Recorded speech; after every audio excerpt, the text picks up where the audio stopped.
We're going to talk about stocks, sauces, broths, and we're going to begin here with all of these different ingredients that are going to make the base, the foundation for our flavors in our stocks and in our sauces, which will give us that depth of flavor that we all love when we go to restaurants. You know, today, stocks are somewhat being replaced by condiments, if you will. And you've seen some of those, the chow chow, sauce vierge, things like that, which I don't really consider to be traditional sauces because they're not made with stock. Stocks take a lot of time, a lot of effort, a lot of volume in terms of liquid.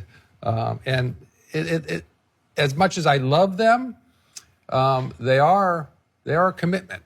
And I want to give you that opportunity to understand how to make them so you can do them at home in different ways. So some of the foundation for our stocks are going to be mirepoix.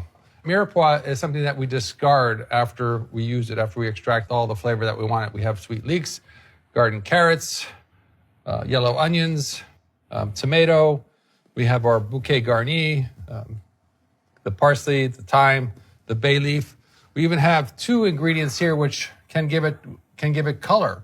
We have tomato paste, and we have an onion which we'll learn how to brulee, or we'll learn how to burn on the face, which is going to give also color to our stock.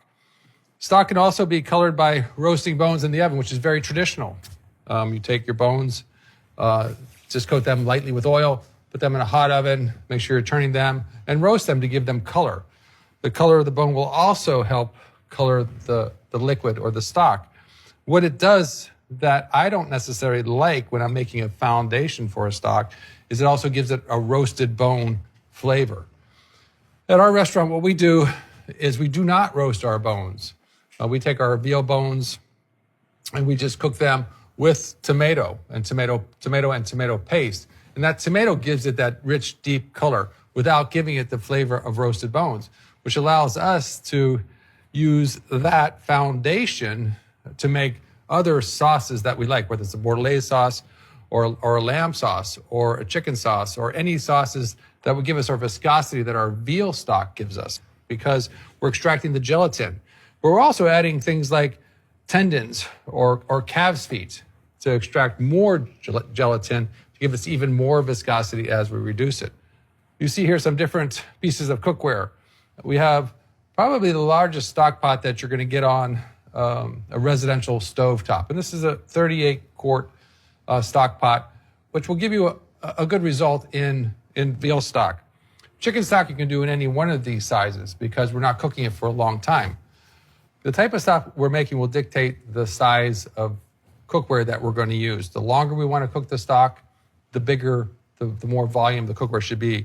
Our veal stock should be in a large stock pot because we'll make a large volume of it. Veal stock is the foundation for many of our sauces and probably the number one pantry item or the number one thing that will change the way you cook at home. If you have a beautiful veal stock, it is really, really valuable. It can be frozen as well, which gives you the convenience of using veal stock whenever you want. We have three things that we always talk about. We talk about stock, we talk about broth, we talk about jus.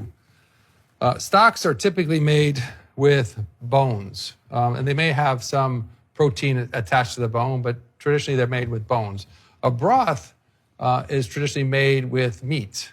So if you have trimmings from chicken, or if you're just poaching a chicken breast or poaching a chicken, that's making a broth.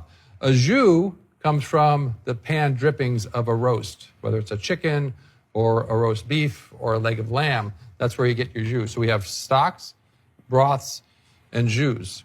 What we're going to learn today is how to make a veal stock at home, one that we developed, which is relatively quick, using a pressure cooker and using, which is not traditionally something we would use for a stock, which is a veal ossobuco.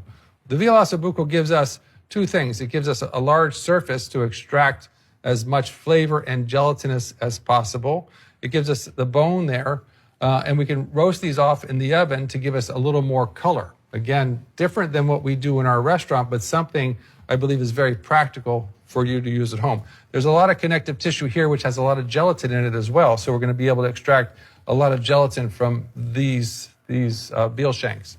Another reason we're using the osso buco as the base or as the foundation for our veal stock is because it's easy to get. Veal bones, which we require to be cut 1 inch by 1 inch, again, surface exposure is what we want to be able to extract as much flavor as possible, are very, very difficult for you to get at home. Butchers are reticent about taking bones on a bandsaw and cutting them up so small. It's quite dangerous. So if you have a butcher who can cut bones to be 1 by 1 or even 2 by 2, then that's great. It's just going to be hard for you to find that. So we've developed our pressure cooker veal stock specifically for you.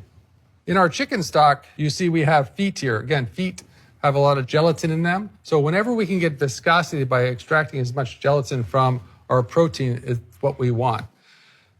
Interesting enough, we cook a chicken stock in the amount of time that you would cook a chicken broth using bones because we like a very light chicken stock, one that gives us versatility and using it as a building block for our other sauces. The lamb bones that I have here, we're going to make a quick sauce with lamb bones, and we're going to make a quick sauce with chicken bones as well. And those quick sauces will have the foundation veal stock in it to give it viscosity and to give it some volume. The flavor of the lamb will become prominent because we're roasting those in a pan. So let's talk about what you can find in your grocery store. You'll see containers of chicken stock and chicken broth. I think you understand the difference between a stock and a broth, bones versus meat in terms to make those. The chicken stock in a store I've used many times and very successful to replace a light chicken stock that I would do quick sauces with. And that's the only thing I would use, but I'd only use it as a building block for my sauces. At our restaurants, we do quick sauces based on the flavor profile that we want for that specific sauce. So let me just run this through for you. We have our veal stock, which is our foundation, which gives us color as well as viscosity because of the amount of gelatin that's in it. We can take our lamb bones, we can take chicken bones, pigeon, rabbit, duck, venison, any of these different proteins that we want to make our sauce, our quick sauce from, and we can pan roast those. And I'm going to show you how to do that with chicken. But I want you to understand that you can use any bones that you like. If you want to make a lamb sauce or lamb quick sauce, you would do the same technique. If you want to make a rabbit quick sauce, the same technique.